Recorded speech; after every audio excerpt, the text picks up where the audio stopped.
जय जगन्नाथ कहतु केमिति अछंती केही जणे गोटे भल कथा कहि जाइछंती कि आस्थार प्रकृत परीक्षा सेतिकी बेले होई थाए जेते बेले आमे प्रभु को किछि मागी थाउ आउ आमको से जिनिस मिली न थाए सेतिकी बेले हमर हृदय रु प्रभु को पाउ धन्यवाद बाहरे ए हेला हमर प्रकृत आस्था सांग माने गोटे छोटिया प्रसंग श्री राम को विषय मु आपनको सुनेबा को चेष्टा करिवि मु आज आपण माननको गोटे पौराणिक कथा कहिबि कि काहे कि प्रभु राम को ठारू प्रभु रामकर नाम बड़ बोली माना जाय ए वीडियो रे मु आपण मानकु श्री हनुमान आ प्रभु श्रीरामकर गोटे छोटिया कथा सुनेबी जदि ए कथा आपण मानकु भलो लागिबो तो गोटे लाइक निश्चय करिवे। थरे अयोध्या रे प्रभु श्रीरामकर दरबार चलीथिला। श्री हनुमान श्रीरामक भक्ति रे सेबारे एते मग्न एते व्यस्त थिले कि तांकर आउ कुआडे कि ध्यान नथिला। केतेबेले जे प्रभु श्रीरामकर गुरुजी वशिष्ठ दरबार को आसिले तांकु से सम्मान करि पारिले नाही। सेति पई गुरु वशिष्ठ रागी जाई प्रभु श्रीराम को कहिले कि राम तुमको दंड देबा को पड़िबो जी मोर अपमान करिछि। श्रीराम कहिले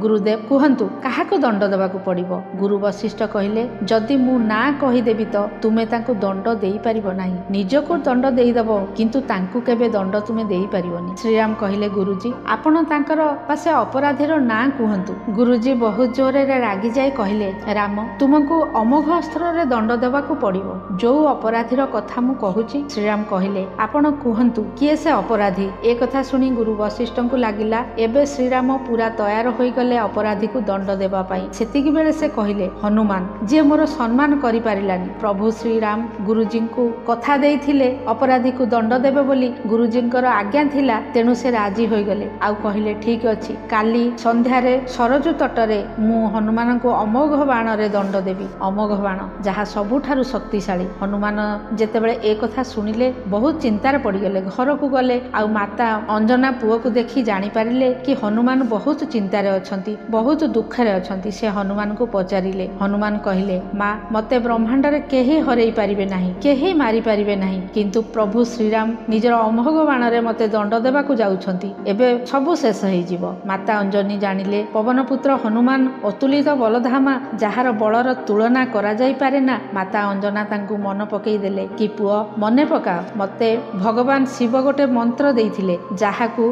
तुमको मु जन्म समय रे घुटीरे पियाई थिली जो मंत्र बलरे तुमर प्रताप पूरा विश्व जानी थाए से मंत्रर नाम होउची राम। तुमे जाओ सरजू तटकू आउ एबे ठारू एई मुहूर्तरू राम नाम जपिबा आरंभ करि दियो। श्री हनुमान कहिले जाहा तुमर आज्ञा माता। तापरे सरजू कूलरे जाई राम नाम जपिबा आरंभ करिदेले। परदिन संध्या रे प्रभु श्रीराम दरबार को सांगरे नेई सरजू कूलरे पहुंची गले जेमिति कथा हेइथिला गुरुजींक सह अमोघ बाण रे हनुमान को दंड देबे जेमती प्रभु राम अमोघ बाण हनुमान को ऊपर को चलाइले से देखिले अमोघ बाणर किछि प्रभाव हनुमान को ऊपर पड़ी पारु नाही। गुरु वशिष्ठ को लागिला शायद श्रीराम हनुमान को दंड ठीक भाव रे देई पारु नाहंती। से कहिले तुमे कोन करूछ श्रीराम तुमर शक्ति कुआडे गला काहेकि तुमर शक्ति प्रयोग हेई पारुनी तार प्रभाव किछि होउनी काहेकि। सेते बेले प्रभु श्रीराम कहिले हनुमान एक मंत्र जप करूछंती सेई मंत्र जो अमोघ बाण मध्य किछि काम करि पारुनी। गुरु वशिष्ठ आश्चर्यचकित होई पचारिले से नामटी कोन। श्रीराम कहिले से राम राम जप करूछंती प्रभु। तापर गुरु वशिष्ठ प्रणाम कले आउ कहिले